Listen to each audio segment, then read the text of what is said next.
Good evening. Welcome to the City of Lebanon Board of Zoning Appeals meeting for Tuesday, September 4th, 2018. I see there's several people in the audience. We have two docket number 1830 and 18-36, which has to do with the Superior Street property. A few people are here for that. That has been continued until next month, which is October the 1st. So you're more than welcome to stay, but if you don't want to stay, it's continued until October the 1st. There was something to do with, I don't know whether it was an easement or it's something legal that they're still trying to work out. So, yes, sir.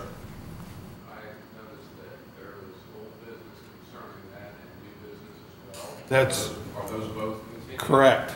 Okay. Correct. One from 17. Yeah. They're asking, this is also on the Planning Commission agenda for the primary plat. That will also be continued to the next month, and that would be the October 15th Planning Commission meeting.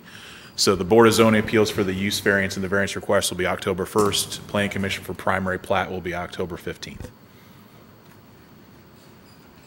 So you're welcome to stay, but I just wanted to bring that up. If you want to go, you can. But other than that, I guess we're ready for a roll call. Christy, if you would like to call roll. Bruce Polly. Here. Chad Kiker.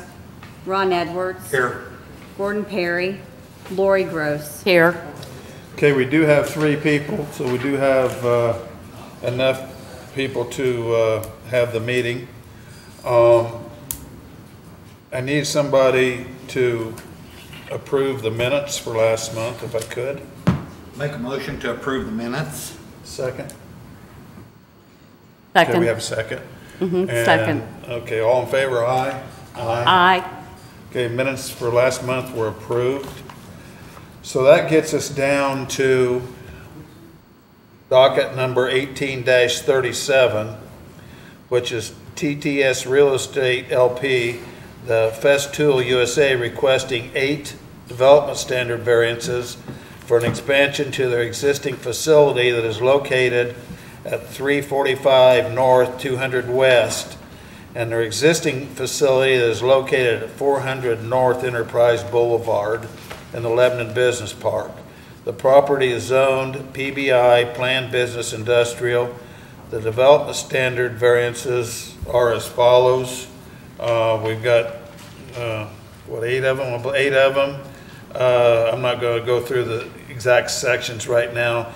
We got a corridor buffer, a lot planning, a pedestrian facility, a pedestrian connectivity, I guess 2 pedestrian connectivities, a loading berth, building orientation, and we have an architectural standards. Ben, would you like to address them individually? Absolutely. Good evening, board members. Walk through the project a little bit with you, give you a quick project overview. Festool, which I know many of you are familiar with in the Business Park Enterprise Boulevard, they have acquired 23 acres directly to their west. This is actually, it was outside the business park. They have since purchased this property or in the process of purchasing this property. It was just annexed a few months ago. That annexation is effective. And now they're looking at a multi-stage expansion onto this 23-acre piece of property. So this represents phase 1 of that expansion. And there are a number of items as we worked through this development with them that they decided to come and request the variances from the Board of Zoning Appeals. So walking through a little bit of property, if they can pull the site plan up for me, this gives you an idea here where I've got the hand hovering right now. That is their existing footprint of the building. And what you see here represents actually 2 phases of the expansion. This is about 80,000 square feet. In this phase, they're gonna do about 40,000 square feet right here, and then this would be an additional follow-up. They do have plans to expand the footprint into this dashed area here. This is all manufacturing and warehousing, and then as well as some potential future office space expansion, which you see represented here.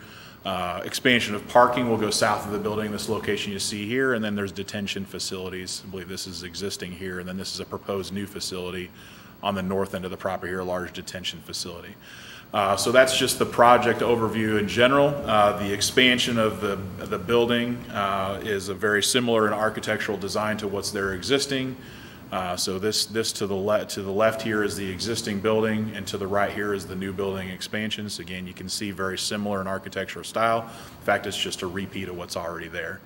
So you see the north and south elevations of this warehouse expansion represented in these elevations here. So to walk through specifically what we're talking about here is in terms of the variances that were requested.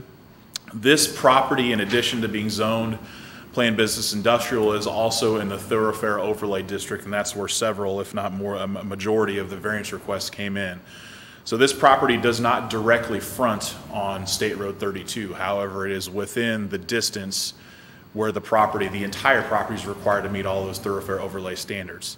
So the challenge here is because it doesn't actually front on State Road 32, there are a number of standards that are applied because of a property fronting on that main thoroughfare. So because this doesn't, they've approached it a little bit differently.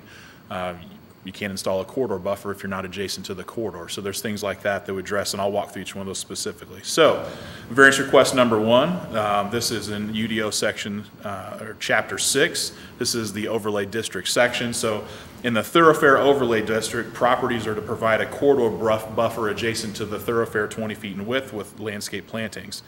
So while this property, the applicant's property is within the Thoroughfare Overlay District, their property does not front on the thoroughfare in question. So because the requirement is there, but they're not adjacent, they would technically supposed to install the corridor buffer. In this case, because they're not actually adjacent to the corridor, they do not intend to install the corridor on the north property line. They will, however, be required to provide landscape plantings along that north property line because that is adjacent to some residential homes. So there is a buffer requirement adjacent to those residential homes that they will be meeting. They're just requesting relief from that corridor buffer requirement because they're not adjacent to State Road 32. The second variance request is on lot plantings. This is again associated with the Thoroughfare Overlay District in an attempt to dress up the perimeter of the building foundation. So in the Thoroughfare Overlay District, you're required to have a 5-foot landscape planting area along a minimum of 75% of the building foundation. In this case, we're talking about a warehousing and manufacturing expansion. About half of the perimeter of the building is going to be truck docks. So because of the nature of the building, it's going to be kind of challenging to install that landscape requirement. Plus, again, you're not adjacent to the thoroughfare where you're really hoping to dress this up. So there's other landscaping required in this area. They're requesting relief from that building-based landscaping requirement. Requests 3, 4, and 5 are interconnected. One of them, is associated again with the Thoroughfare Overlay. Requires sidewalks on all public streets, including sidewalk connections from the public streets to the building. In the case where you have a retail or office building, that makes sense because you want people to be able to get from the sidewalks directly to those spaces in the retail or office buildings. In this case, however, if you were to provide a sidewalk connection from 200 West to the building, you would be inviting people to walk in a truck access and truck dock area, and that's not very safe. So again, they've requested relief from providing that pedestrian connectivity from the street. I did want to address, and we've been working with the applicant on this, 200 West, clearly there aren't sidewalks out there now. It's still an old county road.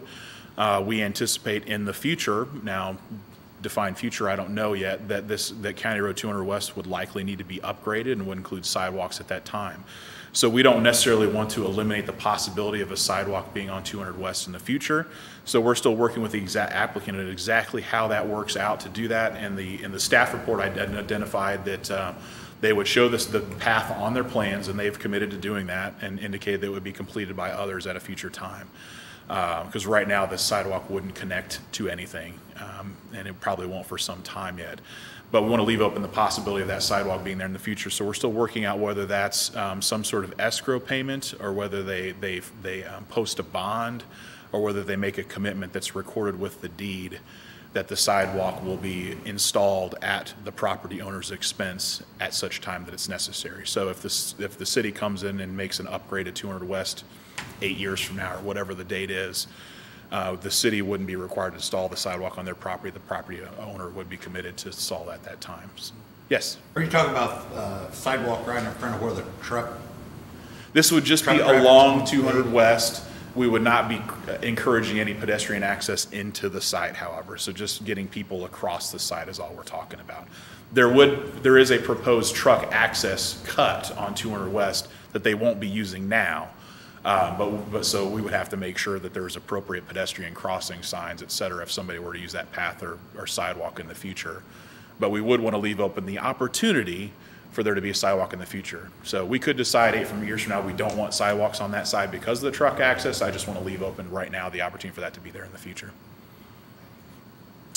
So again, that's variance request 3, 4, and 5. There are separate sections in our ordinance that require sidewalks within industrial areas. So again, they're requesting relief from that sidewalk requirement for now, but we want to be able to establish some sort of agreement or commitment with the applicant to have that sidewalk installed in the future as necessary. Moving down to variance request number 6, loading burst. This goes back to the Thoroughfare Overlay District section of the ordinance. And what it suggests is that the overhead doors need to face to the rear of structure or be screened from the view from the thoroughfare. Again, we're not adjacent to the thoroughfare. And the way their building is oriented now, the truck docks are on the north side of the building. So they technically face the thoroughfare, even though there's a property in between. So what they're going to be doing is installing landscaping along the north side of the property around the pond or the detention facility that's going to be there. So they're requesting relief from the loading berth requirement because in this case it technically faces the thoroughfare even though there's a property in between them. They're not directly adjacent to the thoroughfare. They're in essence just extending the building and using the building as far as efficiency. It makes sense to have all the truck docks on the same side. So there's expanding that truck area further to the west on the north side of the building. So they're requesting relief from the requirement to keep the docks on the rear of the building. I guess there's additional question of what you would consider rear of the building in this case because their building faces Enterprise Boulevard. This is technically the side of the building even though it does face State Road 32. So they're requesting relief from that, but they will be providing landscaping to offset some of those requirements. Building orientation, this again is Thoroughfare Overlay District. They want that all buildings that front the public right-of-way to have a front-like facade. Again, there's some question whether this actually fronts the public right-of-way because there's a property in between. But just to kind of clean it up here, we just suggest that they go ahead and request relief from this requirement. In the Thoroughfare Overlay District, we want the best side of the building facing that thoroughfare. Again, State Road 32, there's a property in between. And with the possibility of future expansions out here, they want some flexibility to be able to add onto that building as they see fit in the future. Variance number 8, architectural standards. Again, Thoroughfare Overlay District requirement requires that all commercial, non-residential buildings in the district be constructed of a minimum 50% masonry. This requirement is not applicable to large-scale manufacturing or distribution uses over 100,000 feet. So post-expansion, this building, after several phases, will be over 100,000 square feet, but with just this expansion phase, it's not technically over that threshold. So they are required to meet the masonry requirement for the expansion. So they are proposing, again, I'll go back to the architectural style of the building. This is one of the more attractive warehouse and manufacturing facilities that I've seen. So it's a very attractive building. They're using, I'll let the applicant explain exactly the materials, but it's a tilt-up concrete panel that's very typical in industrial parks and is very typical in this industrial park. They have provided pitched roofs, which you don't usually see on large-scale industrial buildings, so they have added some architectural style that you don't typically see. So it's a very attractive building for an industrial manufacturing building. So they're really just requesting right now to continue that architectural style that's already there on the new facade. So they are requesting relief from that requirement for the masonry. I will, rather than reading through all of the findings of fact, I will just reference the fact that there are 8 sets of findings of fact in the staff report for reference for public record relating to use and value of the area adjacent being affected, not be injurious to public health, and then strict application of the terms will constitute a hardship. So all those, I'll just reference those for the record.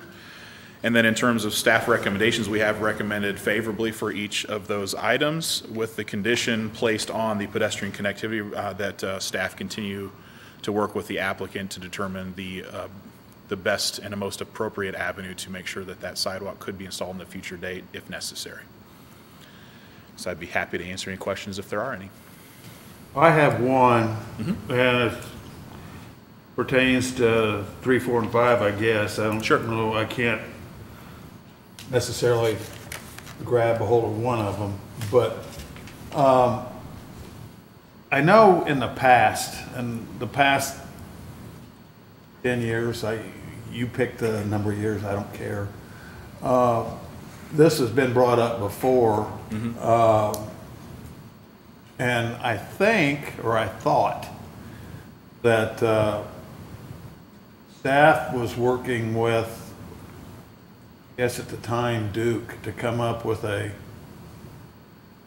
future plan and maybe post bonds for each project, or I guess my question is, has that gone anywhere?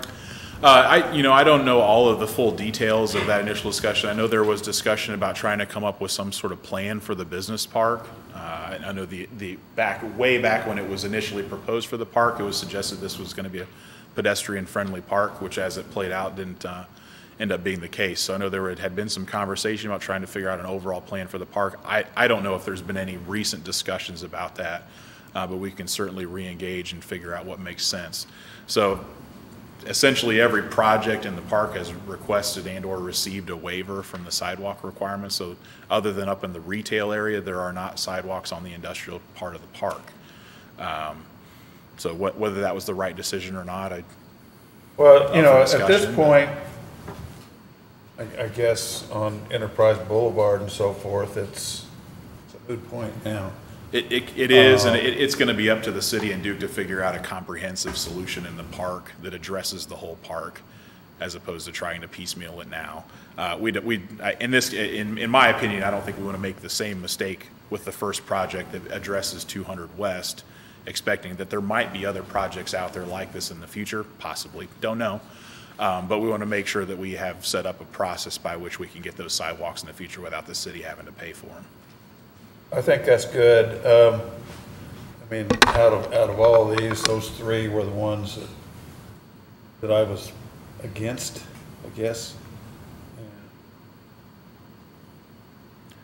You pretty much answered my question. I just don't know how. I'll let you figure out how you're going to do so it. In essence, this is a temporary variance request because we want to be able to install the sidewalk at some point in the future when it's necessary. So if the city at some point in the future needs to make upgrades to the road, which likely will be necessary at some point, and we're planning to install sidewalks and or paths, we want something in place so that this property owner understands that they're going to be required to cover the cost associated with the path on their property when the city's doing the rest of the project. Anybody else have any questions? Thank you. Would the applicant care to step forward and address some, I guess there's really no issues, just explain a little bit about what you're going to do? Sure. My name is Chris Hammerly. I'm general counsel for Festool. I think I've come across most of you before. This is part of a multi-stage process that we've done where we've first requested voluntary annexation into Lebanon, of course, and done some rezoning. As a reminder to everyone, the areas both inside the town and outside is all industrial. It's all zoned industrial right now.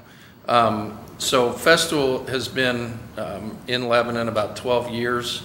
They moved from Santa Barbara, California to Lebanon, Indiana, and probably none of that had to do with the accessibility of the beach area, but they wanted to be more centrally located in North America. So it has become the focal point for all North American production.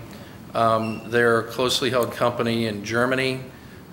So I think some of you are aware of this, but they invented the first handheld power saw, and since then they've expanded worldwide. So it's a closely held high-end power tool manufacturer. They don't sell through big box stores. It's mostly through word of mouth and their own dealers that they've established a relationship with.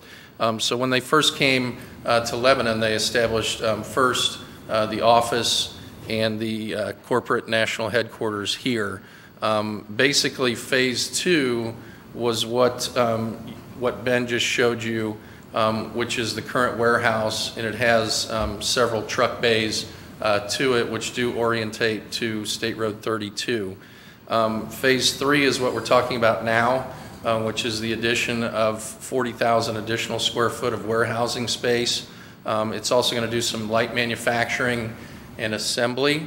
So if you look at, if you ever get online and you look at their properties throughout Europe, this is a consistent design. So the way this building is designed to look is kind of their international stamp for the way all Festool buildings operate, and it's all designed for their level of efficiency. So when we look at this new building, that's why they're looking to connect it. And in that regard, they're going to make a commitment to merge the two deeds between the current property and the one that they're looking at acquiring to the west. As Ben stated, there is no use right now designed for 200, but they will make a commitment to build the sidewalk in the future. We can do that on the deed restriction or through some escrow, but if we were permitted to work with staff on maybe a creative way to do that, as to escrow some funds, but they are committed to doing that. I think right now, because of the design of the business park, there's not really any pedestrian connectivity to any of the buildings really, just other than the front.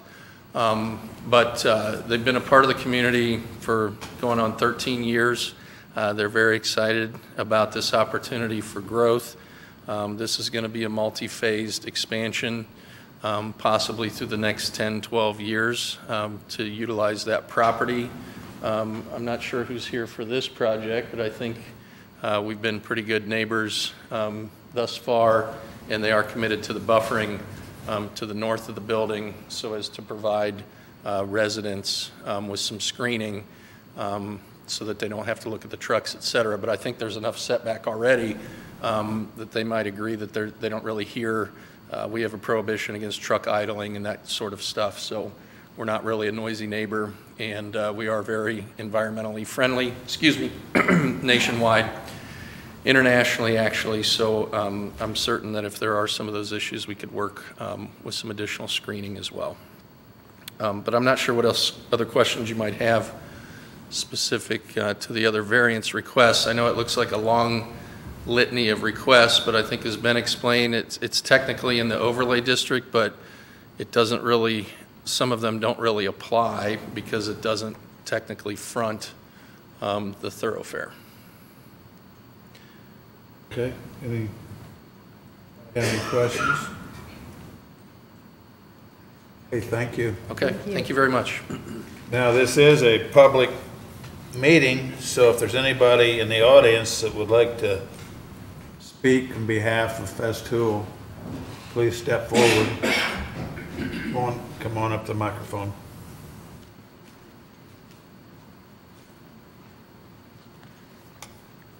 Hi, my name is Mike McGuire, and I live directly north of the proposed expansion. My issue or question is regarding there are power lines from Boone REMC as well as a Metronet fiber line that pass over, I believe it's an easement that was over an agricultural ditch. The proposed expansion will be over that. Well, basically, I don't see how the lines are going to fit. So my question is there any discussions with Metronet or with Boone REMC about routing or replacement of those lines? The reason it's important to me is I'm a cloud administrator, and I telecommute a sizable proportion of my job. If I lose broadband, I'm out of a job, essentially. So we had Metronet out on August the 27th to do an on-site appraisal, and they were unaware of the situation. Well, the person on site was unaware of the pending construction. So I'm not sure whether Festool has contacted them yet. Essentially, that's all I have. That's my question is there an awareness of the issue, and are there any plans to deal with the issue? Thanks. Okay, thank you. Well, I'm going to let Ben address that, but I'm speaking for myself, and I'm sure that, there's an easement through there somewhere where they've got the power lines, and Okay. Does anybody else want to speak? Okay, then we'll consider the public end of the hearing closed, and I'll let Ben address the power line issue. Sure, we're definitely very aware of the presence of power lines and Metronet in an easement. It actually runs along the property line where the building expansion is going to sit. We've already talked that they're likely going to be relocated. The exact location has not been identified yet. They have just filed their development plans on Friday for the October Plan Commission meeting, so that's when we're really going to get into detailed discussions of how they'll do it. In essence, they'll have to build the new pathway and then basically flip the switch over so it works on the new pathway. So there should be very, very limited downtime for anybody that might be affected by that. But yeah, they will have to relocate that to make room for their building. Are they going to be above ground or? Likely, I mean, Boone RMC is going to decide that. My guess is they're likely going to be above ground because they'll be outside city limits. I think the intention likely is going to be move them over to 200 West, but we're not certain of that yet. We'll work with Boone RMC to determine the exact location. Thank you. Sorry, I just wanted to add that, yes, we have spoken with REMC, and there is a plan in place, but I'm not exactly sure what it is here tonight. I wasn't prepared to address that specific question, but I know that Festool is paying to have the lines rerouted. As far as whether that's some sort of lapse in service, that'd be a question for REMC or Metronet. But there is a plan in order to have it rerouted around the building because they couldn't do it underneath. Thank you. Other questions for anybody? I'm good, thank you. Okay, Lori? Mm-hmm. Okay, at this point, we want to come back up here, Ben. Since you're kind of in charge of 3, 4, and 5, how do we want to handle this? I think you could still make a motion in one way or the other for all 8 of the requests, and just subject to the condition that I had identified to our applicant to work with staff to identify appropriate sidewalk solution. Okay, if that be the case, I would entertain a motion for or against for all 8 of them combined. I'll make a motion that for approval of all development standards, request to permit relief from architecture standards required from the Unified Development Ordinance, and then also for Festool to work with staff to come up with a solution for sidewalk in the future. Second. I would second. Okay, well, we'll see if Christie can take roll. I think I can. Bruce Polly. Aye. Ron Edwards. Aye. Lori Gross. Aye. Congratulations. Future endeavor. Thank you so much. And we're looking forward to seeing you grow some more. That is the plan, and on behalf of Festool, thank you all for your time tonight. Thank you. Thank you. Thank you. Okay, do we have any other business? Anybody have any business to talk about? If not, we will adjourn, and the next board meeting will be Monday, October the 1st, 2018, in this room, and then I guess you people will be here that meeting to go over the two items that is continued. So meeting is adjourned.